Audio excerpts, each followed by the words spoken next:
Honours pass না করতে পারলে হওয়া যাবে না চেয়ারম্যান কিংবা মেয়র, এমনকি সাধারণ ভোটারদের সরাসরি ভোটেও তারা নির্বাচিত হবেন না। এমনই চমকপ্রদ কিছু সুপারিশ করতে যাচ্ছে স্থানীয় সরকার সংস্কার কমিশন। এছাড়াও আরো বিভিন্ন সুপারিশ নিয়ে আগাচ্ছেন তারা, যা বাস্তবায়িত হলে স্থানীয় সরকারে বড় পরিবর্তন আসবে।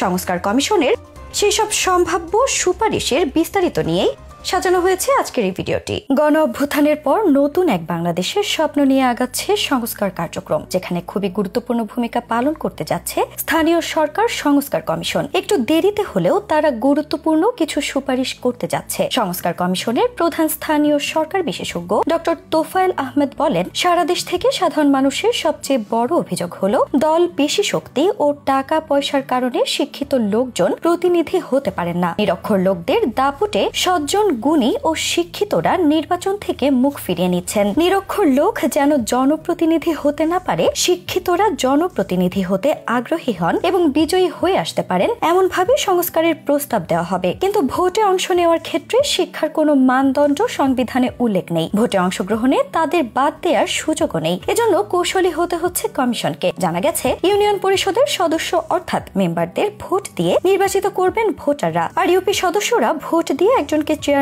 নির্বাচিত করবেন। চেয়ারম্যানকে অবশ্যই অনার্স ডিগ্রিধারী হতে হবে, তা না হলে তিনি চেয়ারম্যান হতে পারবেন না। একইভাবে ইউপি সদস্যদের মধ্য থেকে একজনকে সভাধ্যক্ষ নির্বাচিত করা হবে, তাকেও স্নাতক ডিগ্রিধারী হতে হবে। একই পদ্ধতিতে সিটি কর্পোরেশন ও পৌরসভায় সরাসরি ভোটে মেয়র নির্বাচিত হতে পারবেন না। কাউন্সিলরদের ভোটের মাধ্যমে মেয়র ও সভাধ্যক্ষ নির্বাচিত হবেন। ইউনিয়ন চেয়ারম্যান ও মেয়রদের দায়িত্ব হবে সার্বক্ষণিক। ইউপি চেয়ারম্যানদের বেতন হবে উপজেলা পর্যায়ের প্রথম শ্রেণীর কর্মকর্তার সমান। পৌরসভার মেয়রের বেতন হবে উপজেলা নির্বাহী কর্মকর্তার সমান। সিটি কর্পোরেশনের মেয়রের বেতন হবে প্রশাসনের শীর্ষ কর্মকর্তাদের উপরে। চেয়ারম্যান বা মেয়রদের কেউ গ্রাজুয়েশন কমপ্লিট না করে এই পদে আসতে পারবেন না। সিটি কর্পোরেশন, পৌরসভার কাউন্সিলর ও ইউপি সদস্য পদে সরকারি বেসরকারি চাকরিজীবীরা নির্বাচনে প্রতিদ্বন্দ্বিতা করতে পারবেন। কমিশন মনে করে, স্থানীয় পর্যায়ের অনেক চাকরিজীবীর নির্ধারিত কর্মঘণ্টার বাইরে অনেক সময় থাকে। সে সময় তারা এই কাজ করবেন। প্রয়োজনে ছুটির দিন বা সরকারি অফিস সময়ের বাইরে তারা পরিষদের বৈঠকগুলো করবেন। এতে করে দক্ষ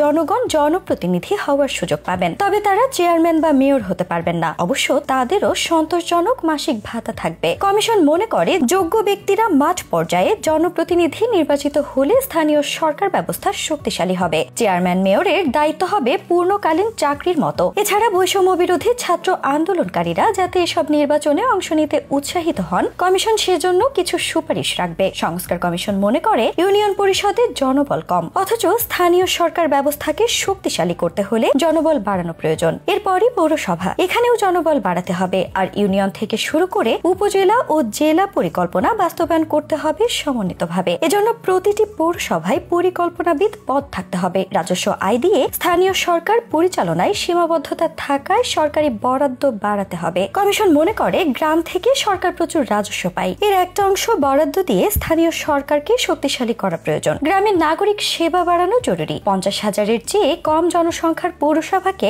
বাতিলের সুপারিশ করবে কমিশন। এসব পৌরসভার বেশিরভাগ অতীতে দলীয় নেতাদের পুনর্বাসনের জন্য করা হয়েছে। এ ধরনের পৌরসভায় কর্মকর্তা কর্মচারীদের মাসের পর মাস বেতন বকেয়া থাকে। এ ধরনের প্রায় শখানেক পৌরসভাকে ইউনিয়নের সঙ্গে একীভূত করার সুপারিশ করবে কমিশন। কমিশন প্রধান ডক্টর তোফায়েল জানান, 2021 থেকে 2024 সাল পর্যন্ত স্থানীয় সরকারে ভোট করতে নির্বাচন কমিশনের 23,000 কোটি টাকা ব্যয় হয়েছে। একসঙ্গে এসব নির্বাচন করলে হয়তো খরচ হতো 600 কোটি টাকা। এজন্য প্রস্তাবে সব স্থানীয় সরকার নির্বাচন একসঙ্গে করার সুপারিশ থাকবে। আর কোনো স্থানীয় সরকার নির্বাচন দলীয় প্রতীকে হবে না। এরকম আরো কিছু সুপারিশ ফেব্রুয়ারির মধ্যেই জমা দেওয়া হবে। তবে এসব সুপারিশ বাস্তবায়ন করা যাবে কিনা তা সময় বলে দেবে।